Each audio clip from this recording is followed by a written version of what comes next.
tous et bienvenue sur la chaîne.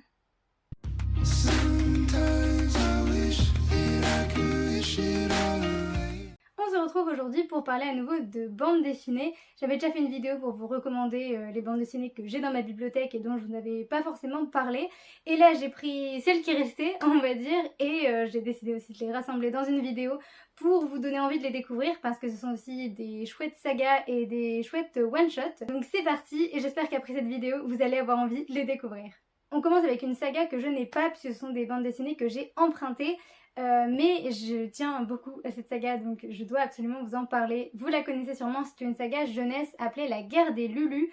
C'est publié chez Casterman et c'est de Régis Autière et de Hardock. Il y a 10 tomes pour l'instant, je crois que il me manque le 10e, je crois que je n'ai pas lu le 10e.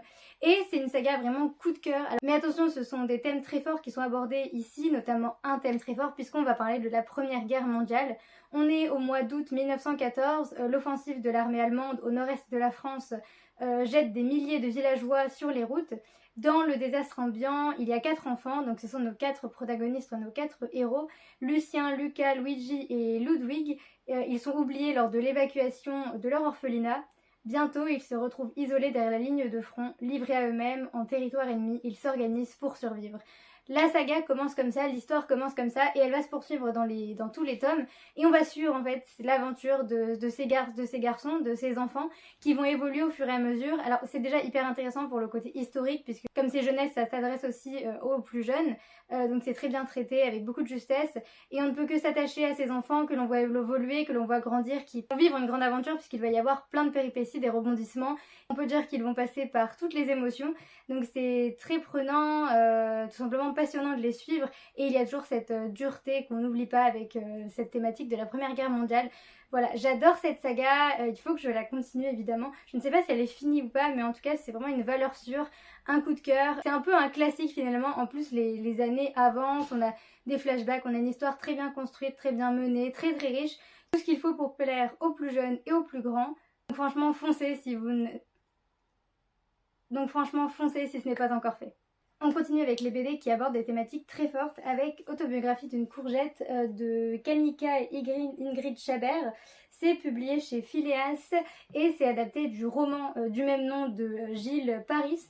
Il y a aussi un film d'animation qui a été fait à partir donc, du roman. C'est une bande dessinée dont je vous ai déjà parlé au tout début de la chaîne puisque c'est une des premières que j'ai achetées et qu'ensuite j'ai lues en étant sur les réseaux sociaux littéraires, donc j'en ai parlé juste après avoir terminé ma lecture. Mais je reviens la mettre en avant ici puisque je ne l'ai pas oubliée, même si ça fait des années que je l'ai lue. Elle est tout simplement sublime, même si elle fait mal, elle est très dure, mais c'est d'une justesse et d'une sensibilité inqualifiable, inexplicable.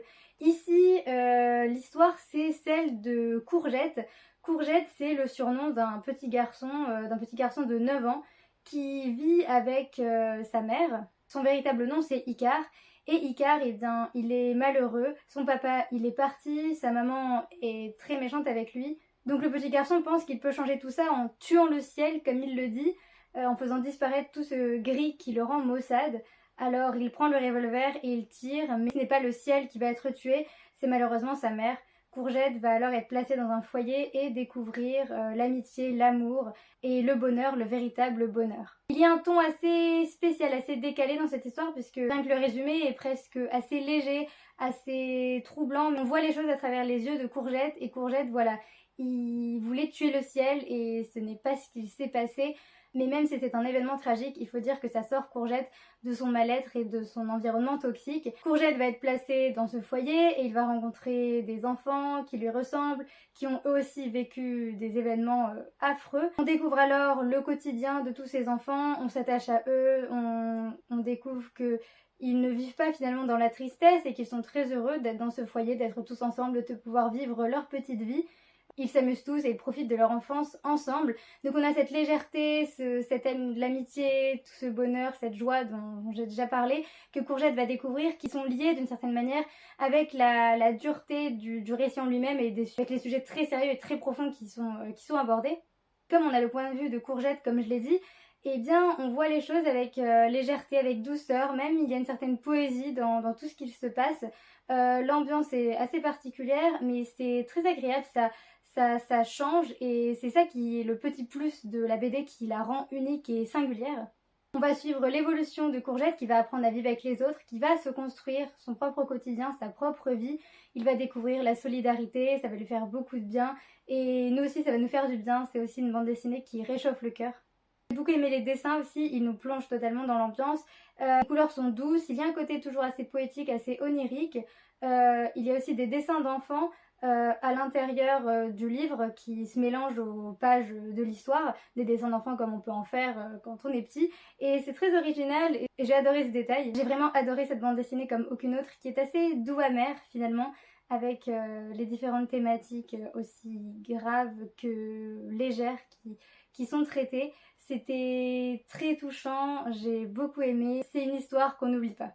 On part sur un autre de mes coups de cœur et sûrement sur une des autrices de bande dessinée que j'aime plus que tout, puisqu'on va parler donc de Zaza Bizarre. Donc c'est de Nadia Naclé et Nadia Naclé est extrêmement talentueuse, je l'adore. C'est publié chez les éditions Delcourt et déjà c'est magnifique. C'est une bande dessinée magnifique. J'aime beaucoup le style de Nadia Naclé qui est unique, qui est tout simplement unique et je suis toujours subjuguée, épatée par son travail. Là, on va suivre encore une enfant en difficulté, mais là, ce n'est pas comme Courgette. L'héroïne donc s'appelle Elisa. Elle a un surnom aussi, c'est Zaza Bizarre, mais ça c'est le surnom que les enfants lui donnent, puisque les enfants la trouvent bizarre, les enfants se moquent d'elle, puisque Elisa est une enfant 10, donc elle est atteinte de dysorthographie, de dyslexique et d'autres troubles aussi qui font d'elle donc une personne unique, mais une personne qui subit des moqueries. J'ai beaucoup aimé le fait que ces troubles soient abordés dans cette bande dessinée, parce que je n'avais jamais lu de livre qui traitait de ces sujets-là. Donc ça fait toujours de cette histoire une histoire très forte qui marque, une histoire très puissante et toujours très riche. On est plongé ici en fait dans les carnets de Zaza, donc de Elisa, qui nous raconte sa vie, son quotidien, et elle le fait d'une certaine manière, elle le fait avec son regard d'enfant, encore une fois, que ça fait un peu comme dans Autobiographie d'une courgette, mais c'est différent. Là, on est vraiment plongé dans un univers poétique, puisque donc c'est elle qui écrit, qui raconte, avec une certaine passion pour tout ce qui est les planètes, les étoiles. Donc elle se crée un monde en fait, elle nous parle de ses amis imaginaires, elle nous parle de cette planète qu'elle s'est créée. Elle nous fait découvrir tout son univers imaginaire et c'est tout simplement passionnant. C'est aussi très original la manière dont c'est construit parce qu'on a vraiment l'impression d'être dans les carnets d'Elisa. On a des dessins qui sont comme des pages de carnet évidemment. On a des ratures, on a des mots qui sont mal écrits puisque Elisa ne sait pas bien les écrire et parfois Et donc il y a tout un côté très immersif, très original, oui, et j'ai adoré ça. C'est les petits détails qui changent tout. Il y a une grande importance portée à l'imagination d'Elisa. C'est tout simplement captivant. Au niveau des couleurs, on est beaucoup sur les tons bleus, mais aussi donc des couleurs plus sombres par rapport à l'ambiance, aux scènes qui sont mises en avant, qui sont dépeintes. Bref, un travail de maître. J'aime énormément cette bande dessinée. Elle est très très touchante, très inspirante et très importante surtout, donc c'est vraiment une histoire à mettre entre toutes les mains qui saura vous faire rêver mais aussi vous mettre du baume au cœur. Et donc après avoir adoré Zaza Bizarre de Nadia Naclé, je ne pouvais pas passer à côté de son autre bande dessinée, c'est Les Notes Rouges, donc c'est chez Delcourt Mirage. On est sur une autre ambiance, une autre histoire, mais on retrouve ses dessins qui sont tout simplement sublimes. J'aime énormément son style, son trait, son talent incommensurable évidemment. C'est tout aussi beau, c'est tout aussi magnifique, c'est une histoire encore une fois qui marque, qui touche, mais là on est sur des sujets encore plus forts. C'est une histoire vraiment poignante entre passé et présent, une histoire qui brise le cœur, qui fait ressentir tout un tas d'émotions et qui nous invite donc à découvrir le destin et la vie d'une sœur et d'un frère qui ont été séparés à cause de la guerre. On repart sur les thématiques de la guerre. On va donc suivre Anna Kowalski, qui est une pianiste concertiste qui revient dans la ville de son enfance qu'elle a quittée pendant la guerre. Hantée par la disparition de son frère, Dorian, elle espère retrouver sa trace. Deux destins croisés, celui d'une sœur et de son petit frère séparés durant la Seconde Guerre mondiale, deux enfants arrachés l'un à l'autre qui ne cessent pourtant de garder espoir en l'amour qui les unit. Je ne peux pas en dire plus, il faut lire la bande dessinée pour découvrir l'histoire, pour suivre l'aventure, un peu le quotidien de cette femme, de cette pianiste qui va ou pas retrouver son frère, c'est la question qu'on se pose. Et oui, on a cette succession de moments du passé, de moments du présent pour nous faire comprendre ce qui s'est passé. C'est très bien mené, très bien construit. Il y a des illustrations qui sont très particulières mais qui correspondent parfaitement à l'atmosphère de la bande dessinée puisqu'il y a des moments très sombres mais c'est toujours plein d'émotions. C'est très vivant, c'est plein d'espoir, c'est tout simplement extraordinaire puisqu'on ressort de cette bande dessinée mais totalement chamboulée. L'autrice joue aussi avec les couleurs, on retrouve un peu le style qu'elle avait dans Zaza Bizarre, mais là c'est encore différent, ça surprend toujours, et comme je l'ai dit, son style graphique, eh bien je l'adore, j'ai vraiment eu un coup de cœur pour celui-ci. C'est un récit assez sombre, mais plein de lumière également, qui est porté par ce sentiment d'amour, ce sentiment d'espoir. Un récit qui place en son centre la musique, puisque l'héroïne est pianiste, mais ce n'est pas que par son identité que le thème est mis en avant, c'est aussi par plein de détails à l'intérieur, la manière dont le récit est mené et construit. C'est la musique qui lie le frère et la sœur, on le ressent, c'est très bien amené. On est sur une histoire de famille et de résilience, une bande dessinée vraiment marquante, très puissante, qui se révèle très riche. J'ai envie de dire que c'est un chef-d'œuvre parce que je l'ai ressenti comme ça, je n'ai pas les mots, c'était incroyable.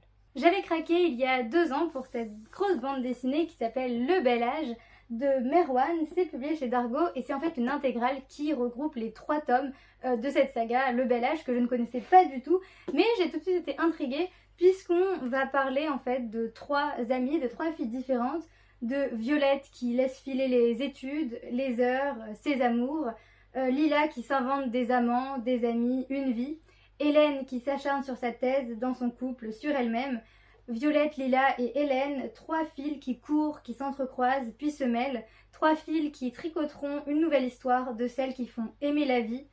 Et comme le dit à la fin du résumé, avec Le Bel Âge, Merwan dépeint avec justesse et sensibilité ce passage si intense et singulier de l'adolescence à la vie adulte. C'est cette petite phrase qui m'avait convaincue de le découvrir puisque je suis toujours intéressée par les récits qui traitent donc de ce passage de l'adolescence à la vie adulte. J'ai craqué, je l'ai dévoré et j'ai adoré. Alors là, c'était tout simplement passionnant d'avoir ces 3 jeunes femmes déjà, très différentes mais complémentaires, 3 amies, et ça forme d'abord un récit unique. C'est une bande dessinée tout simplement magnifique qui aborde donc le fait de devenir adulte, mais aussi les problèmes que l'on peut rencontrer, donc les questionnements constants, les chemins qui se dessinent devant nous. C'est très juste, c'est très très juste. Ça peut faire écho, ça peut faire du bien de se retrouver dans ce genre de bande dessinée. Les dessins sont très réalistes, très touchants, on est sur une histoire pleine de vie, riche et profonde, puisqu'on ne peut pas expliquer ce qui se passe, c'est simplement les vies de ces 3 femmes qui vont eh bien, nous être racontées et elles vont vivre plusieurs événements. C'est un livre qui se découvre, dans lequel on se plonge sans se poser trop de questions et qui ne peut que nous toucher, qui nous marque. Nos 3 héroïnes vont évoluer, elles vont évidemment donc se chercher, se trouver, tracer leur propre voie, se trouver leur propre chemin, mais aussi se soutenir, et c'est ça aussi le thème principal de cette BD, c'est l'amitié, cette belle amitié qui est dépeinte à la perfection et qui est très plaisante à découvrir. Donc j'ai adoré cette expérience de lecture, comme vous avez pu le comprendre. C'est une bande dessinée pour laquelle je n'avais pas vraiment d'attente. Je ne savais pas du tout ce que j'allais lire, ce que j'allais ressentir, et au final ça a été une très très belle lecture. Un récit vrai et inoubliable. Encore une bande dessinée que j'avais lue il y a pas mal de temps mais que j'avais beaucoup aimé, c'est Prima Spacia, donc de Filippi et Camboni, c'est le premier tome. Il y en a 3 maintenant, je ne sais pas si c'est fini ou pas, mais en tout cas il y en a 3. C'est publié chez Vent d'Ouest et là on part dans un univers imaginaire puisqu'on part dans l'espace. On va suivre ici Alba, notre héroïne qui a toujours vécu cloîtrée sur l'astéroïde familial qui est devenu un cocon étouffant. En secret, elle s'imagine visiter les innombrables bulles d'espace secondaire, voguant à la rencontre des créatures stellaires peuplant ces mystérieux territoires. La Flèche, lui, c'est un navire chasseur à l'équipage bigarré qui va l'accueillir à son bord sans que nul ne se doute que notre héritière en mal d'évasion va bouleverser leur vie et l'équilibre précaire de toutes leurs certitudes. Avant toute chose, la bande dessinée est magnifique. On est plongé dans l'espace, c'est très immersif et c'est beau. On ne peut qu'avoir des étoiles plein les yeux quand on lit cette BD. Je sais que j'avais été subjuguée, épatée par les illustrations, par les dessins. Et c'est une histoire donc captivante et fascinante qui est assez complexe au début. C'est assez compliqué à assimiler puisqu'on est vraiment jeté comme ça dans cet univers, mais moi j'aime beaucoup ce genre de récit puisque c'est encore plus addictif, encore plus intriguant. Ça m'a donné envie de lire la suite, mais je n'ai pas eu l'occasion depuis. Je ne peux pas trop vous en dire plus sur l'aventure, mais c'est voilà encore une aventure qui débute, des péripéties, des rebondissements, des couleurs magnifiques, l'espace, un univers incroyable qui est très bien imaginé, qui est tout simplement envoûtant. Une BD qui plaira aux amateurs de science-fiction. Pour finir, on plonge encore dans l'imaginaire, mais on oublie la science-fiction, on oublie l'espace pour débarquer chez les pirates avec Jim Hawkins de Sébastien Vastra. Donc c'est le tome 1, il y en a 3 aussi, mais je n'ai lu que le tome 1. Et c'est publié chez Ankama. Alors là, immense coup de cœur, j'ai adoré cette bande dessinée, c'était une pépite. On est ici sur une revisite, un peu une réécriture de L'île au trésor de Robert Louis Stevenson. Comme il est dit, c'est librement inspiré de L'île au trésor, sauf qu'on est dans un monde où, comme vous le voyez, les personnages sont des animaux, donc des animaux anthropomorphes qui sont presque comme des humains. Et j'ai adoré les couleurs, j'ai adoré l'histoire. Je connaissais pas trop l'histoire de L'île au trésor, donc je sais pas à quel point c'est adapté ou pas, mais j'aime les histoires de pirates, et en fait ça va être celle de notre héros Jim Hawkins, qui lui est promis un avenir de commis de cuisine dans l'auberge familiale. Mais donc, il sait au fond de lui qu'il ne restera pas longtemps sur la terre ferme, parce que son regard est ailleurs, il est tourné vers cette ligne de mer posée sur l'horizon, promesse d'inconnu et de mystère. Il se fierait juste d'un pas vers l'océan pour embrasser cette vie et devenir un autre. Et justement, ça va arriver, puisque le destin va lui donner un coup de pouce avec l'arrivée de Bill Bones, un vieux loup de mer fraîchement débarqué avec sa précieuse carte. À ce moment-là, Jim va basculer dans le tourbillon de l'aventure, mais s'il y a une chose dangereuse dans ce bas monde, c'est bien de posséder une fortune sur un morceau de papier. C'est une histoire de pirate, c'est une aventure sur les mers, c'est les trésors, c'est les combats, c'est cette ambiance si particulière que j'aime, parce que j'aime les histoires de pirates, j'aime Pirates des Caraïbes, donc ça ne pouvait que me plaire. J'ai trouvé tout ce que j'attendais, même plus encore. Une petite pépite, les dessins sont sublimes, et le parti pris de l'auteur, donc celui de faire de tous ces personnages des animaux, eh bien déjà ça marche, et j'ai trouvé ça très original et très bien mené, et c'était tout simplement génial. On ne peut que s'attacher au personnage principal, le suivre avec passion et curiosité. Les scènes d'action sont tout simplement parfaites, et les planches, comme je l'ai dit, sont immersives et sublimes. Ce n'est que le début, mais je me souviens qu'après avoir lu ce tome 1, je voulais tout simplement découvrir la suite. Donc à un moment donné, je le ferai évidemment. Un gros coup de cœur, et cette BD, il faut la lire. Voilà pour cette vidéo recommandation bande dessinée. J'espère que ça vous aura plu, que ça vous aura donné des envies. Comme toujours, si vous en avez, vous, à me recommander, dites-le moi en commentaire. Si vous avez lu une de ces bandes dessinées, n'hésitez pas aussi. Ce sont des BD que je vois pas trop passer, qui sont pas trop connues, il me semble. Mais c'est pour ça que je voulais en parler, puisqu'elles méritent aussi toute votre attention.